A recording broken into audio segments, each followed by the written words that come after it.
Já ouviu falar em espécies exóticas? Entenda o que são, os riscos que representam aos ecossistemas e como ocorrem no ambiente marinho. Esse episódio tem o apoio de nossos patrocinadores, Bioicos Cursos de Biologia Marinha e Canudo Produtos Sustentáveis. Confira os links na descrição.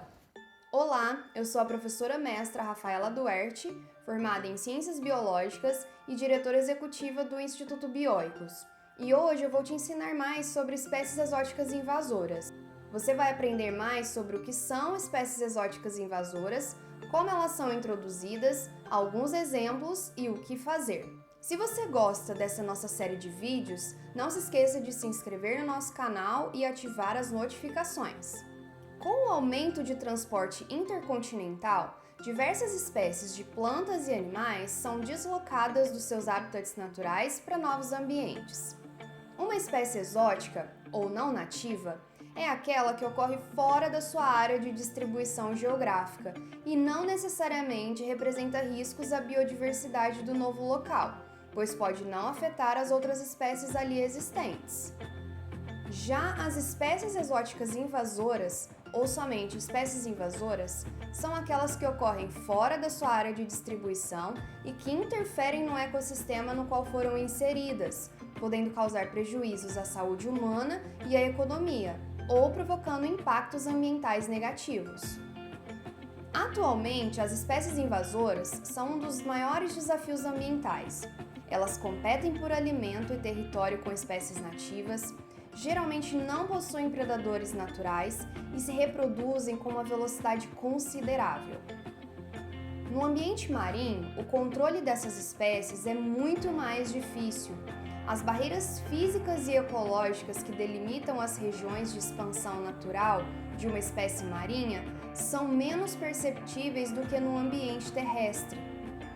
As espécies exóticas são introduzidas intencionalmente ou acidentalmente no meio ambiente, e isso vem provocando uma perda significativa da biodiversidade por todo o planeta. Os meios de introdução nos ecossistemas marinhos são diversos.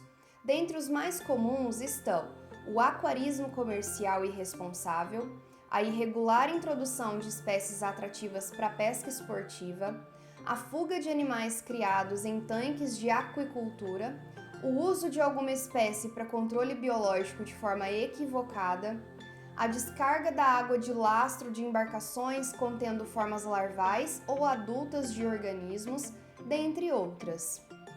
Espécies invasoras se adaptam facilmente a ambientes degradados e antropizados, modificados pelo ser humano. Conforme o homem conquista novos territórios, diferentes organismos são transportados e disseminados, acelerando o processo de invasão e desequilíbrio ecológico. 3 dessas espécies são mundialmente conhecidas devido às suas características de resistência e adaptação a novos ambientes. Vamos conhecê-las? Uma das espécies invasoras mais conhecidas mundialmente é o peixe-leão, ou lionfish. Diversas cores vivas, listras e nadadeiras exuberantes fizeram dessa espécie um belo exemplar nos aquários do mundo, até que ela se tornou o terror do Atlântico, após ser descartado indevidamente pelos próprios aquaristas em ambientes em que não ocorriam. Natural dos oceanos Índico e Pacífico, o peixe-leão é visto fora do seu habitat natural desde 1992 e vem se alastrando de forma devastadora com o passar dos anos. Estudos realizados nas Bahamas apontam que lá são encontrados quase 400 exemplares de peixe-leão a cada 10 mil metros quadrados, o que é 5 vezes maior do que nos recifes do Mar Vermelho, onde ele ocorre naturalmente. Alguns fatores contribuem diretamente para essa dispersão, como a voracidade do peixe-leão como predador, já que os peixes nativos do Oceano Atlântico não o reconhecem como um inimigo natural e acabam se tornando presa fácil. Outro aspecto a ser levado em consideração é o fato de que a população de espécies que atuam como competidoras do peixe-leão, como as garoupas, badejos e alguns tubarões, diminuíram com a sobrepesca. A espécie invadiu o litoral leste dos Estados Unidos e chegou na América do Sul. Relatos apontam que aquaristas soltaram espécimes no mar e, graças às suas características adaptativas, elas conquistam cada vez mais territórios marinhos. Em 2015, já haviam sido relatados 5 exemplares no Brasil, sendo 2 deles no Rio de Janeiro. O coral-sol é uma espécie invasora que ameaça a biodiversidade marinha desde a década de 80, quando foi introduzido no litoral do Rio de Janeiro por meio de plataformas de petróleo e gás, atingindo nossos costões rochosos e se espalhando rapidamente ao longo da costa. O invasor é uma espécie asiática e, assim como o peixe-leão, também veio das águas do Índico e do Pacífico. Dentro do gênero Tubastreia, existem 2 espécies que estão preocupando biólogos e ambientalistas: Tubastreia coccinea e Tubastreia tagucensis. Essas espécies contam com alguns aspectos positivos para sua disseminação nos ecossistemas. Elas são tolerantes a altas temperaturas, resistentes à dessecação, incrustam em diferentes tipos de substratos, se reproduzem 3 vezes mais rápido do que as espécies nativas, porque elas possuem uma alta produção de larvas e uma idade reprodutiva precoce. Elas são hermafroditas e podem se reproduzir de forma sexuada e assexuada. Além dos prejuízos ecológicos, como a redução da fauna e da flora, desequilíbrio no ecossistema e alterações físicas e químicas do habitat, a produção pesqueira também pode ser afetada se levarmos em consideração o fato de que boa parte das espécies de peixes da costa brasileira se alimenta nos recifes construídos pelos corais nativos. Se o alimento diminuir, esses peixes irão se deslocar para outras áreas mais ricas em fontes nutritivas. O mexilhão dourado é um molusco de água doce e foi introduzido na América do Sul junto com a água de lastro de navios que ancoravam na Argentina. Ele é originário da China, mas atualmente pode ser encontrado em diversos países, como Uruguai, Paraguai, Bolívia e até mesmo na região do Pantanal, no Brasil. Essa espécie invasora apresenta alta taxa de crescimento populacional, reprodução rápida e grande capacidade de incrustação, podendo se alastrar por grandes áreas em um curto espaço de tempo. Os prejuízos são devastadores e podem ser relacionados à economia, à saúde humana e ao meio ambiente. Algumas das consequências negativas são a obstrução de filtros e sistemas industriais de usinas hidrelétricas, de tubulações de captação de água potável, danos a motores de embarcações ou alterações nos ecossistemas.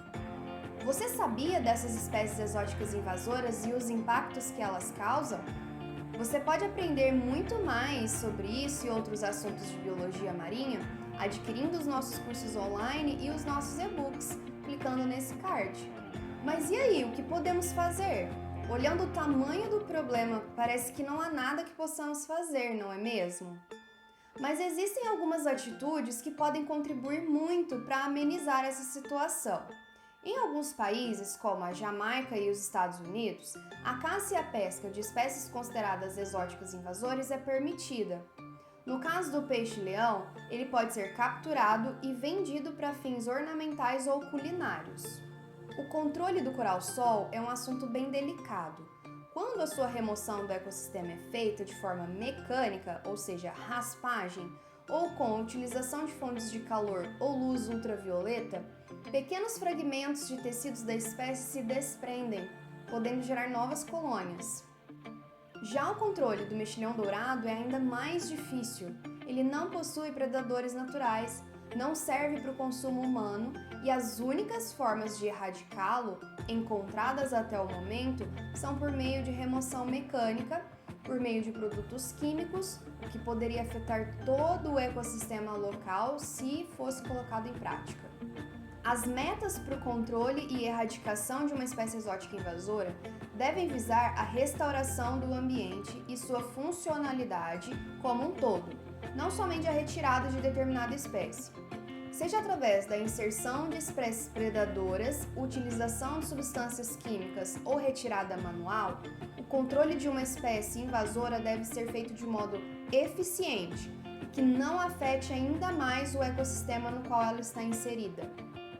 Cabe aos órgãos competentes promover medidas mitigadoras para controle e prevenção das espécies exóticas, que podem se tornar invasoras, mas também é indispensável que haja conscientização e mudança de atitudes da própria população. Para começar, você pode seguir essas 3 dicas.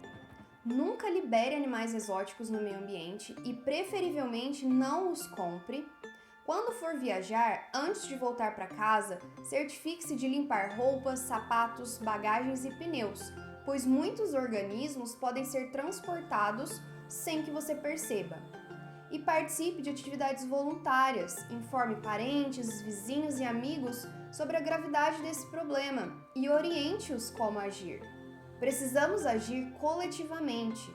Se desconfiar da ação de alguma espécie invasora, informe o órgão responsável mais próximo, seja o IBAMA, Secretaria do Meio Ambiente, Polícia Ambiental, Corpo de Bombeiros ou institutos de conservação locais.